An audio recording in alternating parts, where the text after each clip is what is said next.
চেয়ারম্যানের অনুপস্থিতিতে কি করে চলছে দুর্নীতি দমন কমিশন?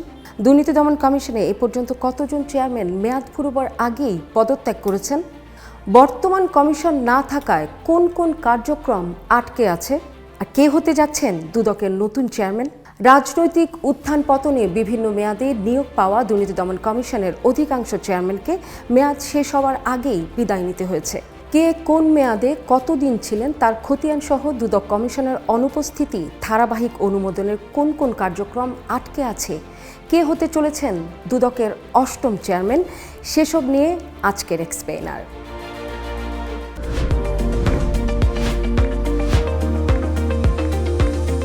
দেশে সরকারি ও বেসরকারি খাতে দুর্নীতি প্রতিরোধে একটি স্বাধীন ও বিধিবদ্ধ সরকারি প্রতিষ্ঠান হিসেবে দুর্নীতি দমন কমিশন ব্যুরো থেকে 2004 সালে আইন অনুযায়ী প্রতিষ্ঠিত হয় দুর্নীতি দমন কমিশন দুদক। স্বাধীনভাবে ও রাজনৈতিক প্রভাবমুক্ত হয়ে কাজ করতে দুদককে সাংবিধানিক প্রতিষ্ঠানে পরিণত করতে গত বছর সুপারিশ করেছে অন্তর্বর্তী সরকারের সময়ে গঠিত দুদক সংক্রান্ত সংস্কার কমিশন। প্রতিষ্ঠা লগ্ন থেকে এ পর্যন্ত 7 জন চেয়ারম্যানের অধীনে 7টি কমিশন দায়িত্ব পালন করেছে। তবে 7 জনের মধ্যে অধিকাংশই 5 বছর মেয়াদ পূর্ণ করার আগেই পদত্যাগ করেছেন। 2004 সালের 21 নভেম্বর কমিশনটি প্রতিষ্ঠিত হওয়ার পর দুদকের প্রথম চেয়ারম্যান হিসেবে পরের বছর দায়িত্ব গ্রহণ করেছিলেন অবসরপ্রাপ্ত বিচারপতি সুলতান হোসেন খান। 5 বছরের মেয়াদ পূর্ণ করার আগেই 2007 সালে তত্ত্বাবধায়ক সরকারের আমলে পদত্যাগ করেন তিনি। সে সময় দুদকের চেয়ারম্যান হিসেবে আসেন বাংলাদেশ সেনাবাহিনীর 11তম সেনাপ্রধান লেফটেন্যান্ট জেনারেল হাসান মাসুদ চৌধুরী। 2007 সালের 22 ফেব্রুয়ারি থেকে 2009 সালের 2 এপ্রিল পর্যন্ত দায়িত্ব পালন করেন তিনি। 5 বছর মেয়াদের বিধান থাকলেও আওয়ামী লীগ সরকার ক্ষমতা নেওয়ার পর মেয়াদের মাঝেই পদত্যাগ করেছিলেন হাসান মাসুদ।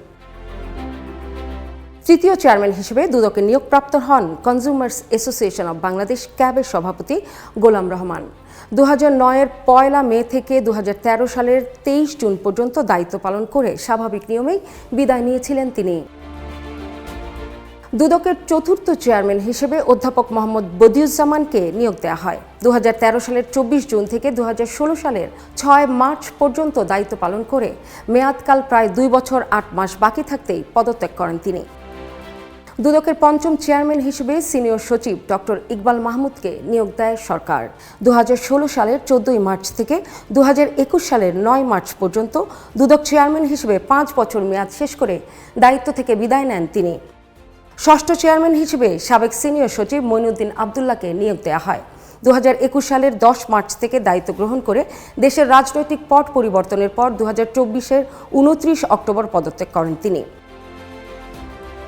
2024-এর 10 ডিসেম্বর দুদকের সপ্তম চেয়ারম্যান হিসেবে দায়িত্ব নেন সাবেক সচিব ও লেখক ডক্টর মোহাম্মদ আব্দুল মোমেন। ত্রয়োদশ জাতীয় সংসদ নির্বাচনে বিএনপি সরকার ক্ষমতায় আসার পর চলতি বছরের 3 মার্চ পদত্যাগ করেন মোমেন কমিশন।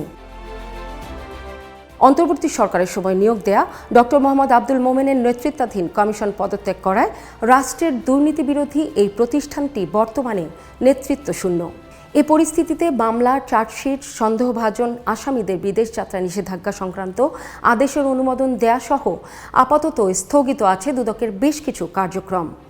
দুদকের আইন ও বিধিতে কমিশনের অবর্তমানে কার্যক্রম পরিচালনার কোনো ধরনের আইনি সুযোগও রাখা হয়নি। তবে দুদক কর্মকর্তারা বলছেন, কমিশন ছাড়া অভিযোগ গ্রহণ, যাচাই বাছাই, অনুসন্ধান, তদন্ত কার্যক্রম, আদালতের বিচারিক কার্যক্রম চলমান রয়েছে। দুদকের অষ্টম চেয়ারম্যান হিসেবে জোরে সোরে নাম আসছে ঢাকা মহানগর আদালতের সাবেক সিনিয়র স্পেশাল জজ মোতাহার হোসেনের। যোগ্যতার ভিত্তিতে প্রথমে দুদকে 3 জন কমিশনার নিয়োগের জন্য 6 জন ব্যক্তির নামের তালিকা তৈরি করে রাষ্ট্রপতির কাছে জমা দেবে সার্চ কমিটি। রাষ্ট্রপতি ওই তালিকা থেকে কমিশনার হিসেবে 3 জনের নাম চূড়ান্ত করবেন। পরে এই 3 জনের মধ্য থেকে একজনকে দুর্নীতি দমন কমিশনের চেয়ারম্যানের দায়িত্ব দেবেন রাষ্ট্রপতি।